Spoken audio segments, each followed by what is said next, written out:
Assalamualaikum warahmatullahi wabarakatuh. Bagaimana kabar anak ibu? Semoga semua dalam keadaan sehat. Marilah kita mulai pembelajaran dengan sama-sama membaca doa belajar. Raditu billahi rabba wa bil islami dinan wa bi muhammadin nabiyyan wa rasula. Rabbi zidni ilma warzuqni fahma. Amin amin ya rabbal alamin. Materi kita masih pada sistem peredaran darah, yaitu penggolongan darah manusia. Akan kita pelajari dari penggolongan darah manusia ini adalah mengenal golongan-golongan darah dan memahami proses transfusi darah. Perhatikan video berikut ini. Berapa banyak golongan darah manusia? Mungkin kita semua sudah mengetahui ada golongan darah A, B, AB, dan O. Tapi seperti yang ditanyakan oleh teman-teman kita ini, kenapa golongan darah manusia itu harus berbeda? Padahal warnanya sama. Jadi, sebelum abad ke-20, para peneliti menduga bahwa seluruh manusia memiliki darah yang sama. Akibatnya, banyak orang yang meninggal akibat transfusi darah yang tidak sesuai dalam tubuh mereka. Kemudian, seorang peneliti bernama Karl Steiner menemukan bahwa ternyata darah manusia itu terbagi menjadi beberapa jenis, yang kemudian ia golongkan menjadi golongan A, B, dan O. Secara umum, golongan darah kita bisa berbeda karena sel darah kita memiliki sesuatu yang disebut sebagai antigen. Orang yang memiliki antigen A akan memiliki golongan darah A. Orang yang memiliki antigen B akan memiliki golongan darah B. Orang yang memiliki antigen A dan B akan memiliki golongan darah AB. Dan orang yang tidak memiliki antigen A dan B akan memiliki golongan darah O. Sistem imun atau antibodi kita kemudian akan membaca antigen di sel darah kita ini. Jika antibodi kita menemukan sel darah yang sifatnya berbeda dengan sel darah asli kita, maka antibodi kita akan menganggap darah tersebut sebagai objek yang membahayakan tubuh dan akan melawannya. Reaksi perlawanan ini akan menimbulkan penggumpalan darah dan dapat mengakibatkan kematian.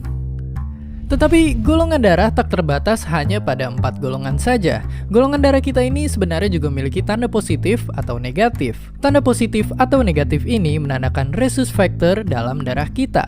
Sama halnya seperti antigen, orang yang memiliki rhesus, darahnya tak akan diterima oleh orang yang tidak memiliki rhesus. Karena rhesus tersebut akan diidentifikasikan sebagai objek yang berbahaya oleh antibodi kita. Jadi, semoga video ini membuat kita semakin memahami sistem penggolongan darah kita sehingga tidak lagi mengira bahwa golongan darah ada hubungannya dengan nilai ujian kita. Tapi justru sesungguhnya malah membuat kita sadar masih banyak orang di luar sana yang membutuhkan sumbangan darah dari kita.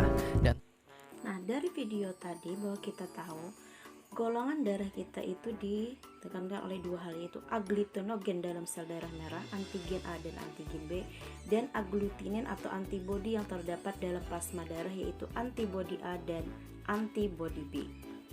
Dari antibodi itu kita dapat menentukan golongan darah kita. A itu berarti memiliki agglutinogen A, agglutinin B. Golongan darah B, agglutinogen B, agglutinin A. Golongan darah AB berarti memiliki agglutinogen A dan B, sedangkan golongan darah O tidak memiliki agglutinogen, hanya memiliki agglutinin A dan B. Seberapa pentingkah kita harus mengetahui golongan darah kita? Ya, ini penting sekali ya. Terutama saat kita mengalami musibah seperti kecelakaan atau operasi yang memungkinkan terjadi kekurangan darah sehingga kita perlu transfusi darah. Untuk itu kita harus tahu terlebih dahulu sebelumnya jauh-jauh hari golongan darah kita agar kemungkinan terburuk itu dapat terhindari. Mengapa saat transfusi darah harus mengetahui golongan darah terlebih dahulu? Mengapa tidak boleh melakukan transfusi darah ke sembarang golongan darah? Ya, karena setiap golongan darah tadi memiliki kandungan antigen dan antibodi yang berbeda. Jika dalam darah itu bertemu antigen A dan antibodi A, maka atau antigen B bertemu dengan antibodi B, maka darah akan mengalami penggumpalan atau membeku, dan hal ini sangat berbahaya. Apa bahayanya? Tentu karena terjadi penggumpalan pembekuan darah tadi akan menyebabkan kematian. Oleh karena itu kita tidak boleh sembarang transfusi darah. Nah, sekarang kita perhatikan tabel transfusi darah. Donor itu pemberi, sedangkan resepon penerima. Jadi darah A itu hanya bisa menerima dari A dan O, darah B hanya bisa menerima dari B dan O, Sedari darah AB itu bisa menerima dari semua golongan darah, sedangkan O itu hanya bisa menerima dari O. Jadi karena AB bisa menerima dari semua golongan darah, maka disebut dengan resipien universal. Sedangkan sekarang kita lihat yang memberi. A hanya bisa memberi A ke AB, B bisa memberi B ke AB, AB itu hanya bisa memberi ke AB, sedangkan O itu bisa memberi ke semua golongan darah, sehingga disebut dengan donor universal. Nah, bagaimana cara kita mengetahui golongan darah?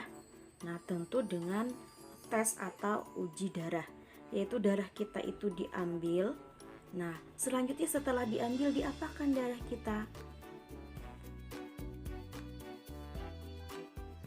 Selanjutnya, darah kita itu ditetesi dengan zat antigen A dan antigen B sebagai pengujinya.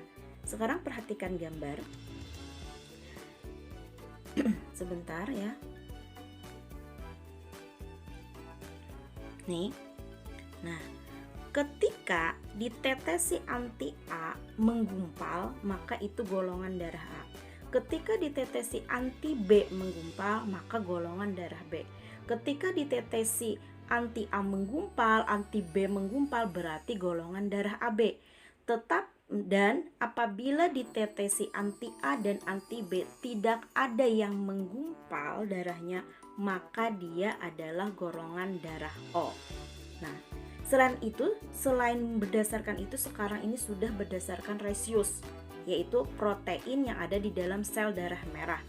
Jadi golongan darah kita itu dari resius ini ada yang namanya positif, yaitu bila memiliki antigen RHD. Jadi ada A+, B+, AB+, dan O+. Dan sebaliknya, jika tidak memiliki maka bergolongan darah negatif, yaitu A negatif, B negatif, AB negatif, dan O negatif. Jadi ini berdasarkan resius, diuji lagi. Bagaimana cara mengujinya? Nah, untuk menentukan resius apakah positif atau negatif, maka diuji lagi. Darah kita tadi ditetesi dengan anti D namanya. Nah, ketika ditetesi antigen D terjadi penggumpalan, maka golongan resius kita itu berarti golongan darah positif, artinya kita memiliki antigen resius ini. Nah, sebaliknya, ketika ditetesi antigen D tidak terjadi penggumpalan, maka golongan resius kita negatif, misalnya A negatif, B negatif, AB negatif, ataupun O negatif. Sekarang perhatikan contoh berikut ya. Ali mentes golongan darah. Ketika ditetesi anti A dan anti B, darahnya keduanya tidak menggumpal. Dan ditetesi anti D terjadi penggumpalan. Berarti golongan darah Ali apa ya? Jadi tadi ditetesi anti A tidak menggumpal, anti B tidak menggumpal, keduanya tidak menggumpal, berarti golongan darah O. Lalu ditetesi anti D, dia menggumpal, berarti positif. Jadi golongan darah Ali O positif. Sekarang perhatikan cara menentukan golongan darah berikut ini. Nah, jadi darah kita itu diambil lalu diteteskan ke kertas penguji. Nah, jadi ini dibagi jadi 4. Yang pertama itu yang ditambahkan ada warna biru, itu berarti ditambahkan dengan anti A. Yang warna kuning berarti ditambahkan dengan anti B. Terus ditetesi dengan warna putih berarti itu ditambahkan dengan anti AB, dan seterusnya adalah anti D. Nah, setelah ditetesi dicampur, diaduk keduanya. Kita perhatikan semuanya tinggal diaduk, dicampur.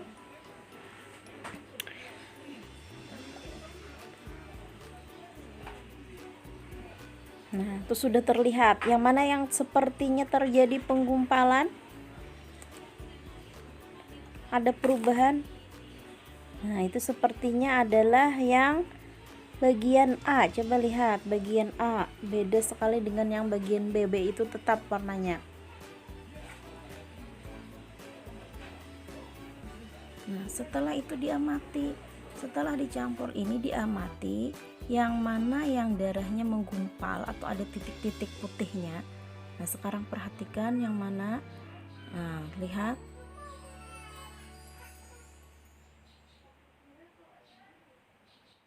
Tuh ada putih-putihnya. Nah, sekarang kita lihat hasilnya.